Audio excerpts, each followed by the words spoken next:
Hi, I'm Doreen Cronin, and I'm the author of Rescue Bunnies. And I'm Scott Menchin, and I'm the illustrator of Rescue Bunnies. We'd love to talk to you about our new book. The Rescue Bunnies are an elite squad of highly trained paramedic bunnies, and they're everywhere. This is how I picture it. I picture these bunnies are everywhere, but we just don't know that they're there until we need them. I think the inspiration for Newbie and for Rescue Bunnies first and foremost comes from my dad. And my dad was a police officer in New York City in the 70s and on. And in a very busy city, in a city which really relied on its first responders, on police officers and firefighters and EMTs.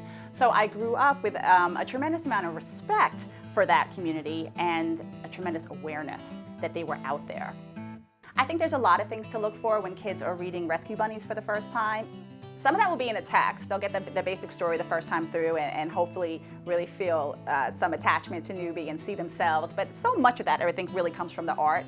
When kids go back in for a second and third reading of any book, and in Rescue Bunnies, there's so much for them to go back and look on any given page.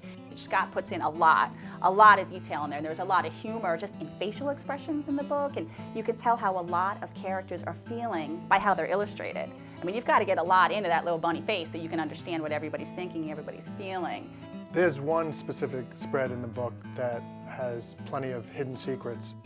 Everyone should go to the page where the bunnies are playing a game of cards, and I want to tell the audience that one of the bunnies is cheating. The other thing is, on the same page, there's an urgent signal coming out of the loudspeaker, and that urgent signal is in Morse code. I want kids to realize that you're going to be scared sometimes and things are going to seem a little bit too big or a little bit too fast or a little bit too scary, but you can do it anyway. So kids walk around with a tremendous amount of courage, and it takes courage to get on the school bus, and it takes courage to take the training wheels off your bicycle, and it takes courage to do your first show and tell in front of the whole kindergarten class. All of those things take, I think, tremendous courage, and I love when kids find it, and when they do it anyway. I think that's the most important thing, is be scared, just like Newbie, but do it anyway.